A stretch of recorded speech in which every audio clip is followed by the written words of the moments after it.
Hi, everyone. It's early Sunday morning, and I'm in my office getting ready for our service later on. Friends will be coming over soon. But I wanted to take a few moments to talk about Bible prophecy and what is being fulfilled in our news even as I speak today. I looked at the news on November 30th, just a couple days ago. President Obama said that there will be no compromise regarding Israel's security, promising that he will protect Israel from the threat of the Arab nations that are surrounding them, and primarily from the threat of Iran getting a nuclear weapon. Now, we've known for several years that Iran has been working toward that goal of getting a nuclear weapon. They denied it and said they were just doing it for, the needs of their country, but now they're emboldened and they're declaring that they're only a few months away from having that nuclear weapon. And now Russia has gotten involved and has threatened the United States and and Israel not to threaten Iran and not to destroy that nuclear base where they're building it. And America has always acknowledged they would never allow Iran to get that bomb because they're too much of a threat in the world as well as in that region. But this president is fulfilling Bible prophecy in not defending Israel. And this is a dangerous thing, not defending Israel. This administration is doing an injustice to our friends and God's apple of his eye, Israel. We've got to stand with that state regardless of how wrong and off base that they are. God is going to protect them. But Bible prophecy says that only God himself will. The young lions, the scripture says, referring to England and its offspring, which would be Canada, the United States, and New Zealand, and Australia. They would only put up a mild protest when Russia comes against them. And this is recorded in Ezekiel chapter 37 and 38 in reference to Gog of Magog coming down on the mountains of Israel to attack them to take the spoil.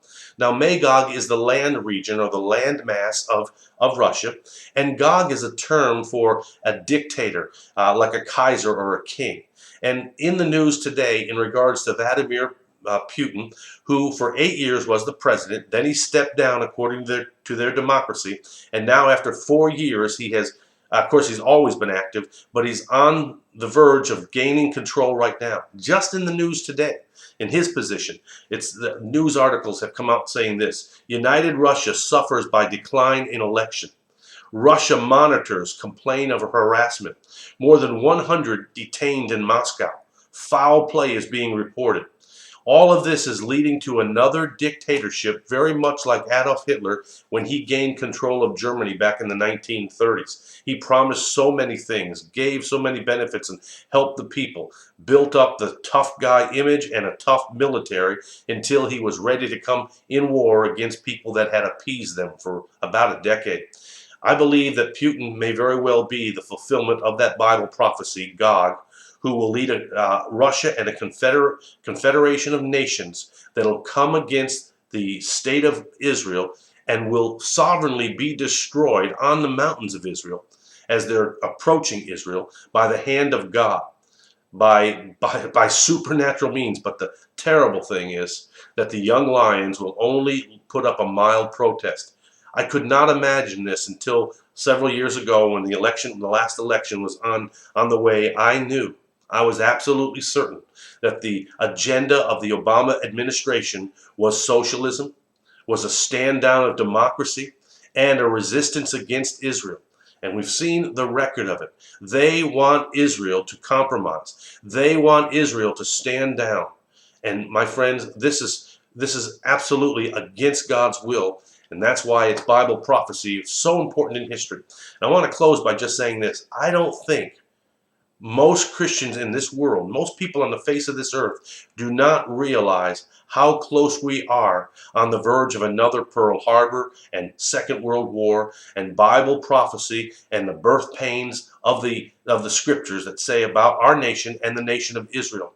We are quickly coming to that place. And I need to be one voice to try to put you in warning of that. Be aware. The one thing we can do is to pray. We've got to do more than just complain about it. And we've got to do more than just recognize it. We've got to be a people that will stand in the gap for the nation of Israel and pray for that nation and our nation in the direction it's going. We can't stand down in regards to God's chosen people, the state of Israel. I hope you take heed of this and become an active prayer warrior in this capacity. Have a great day, and God bless you.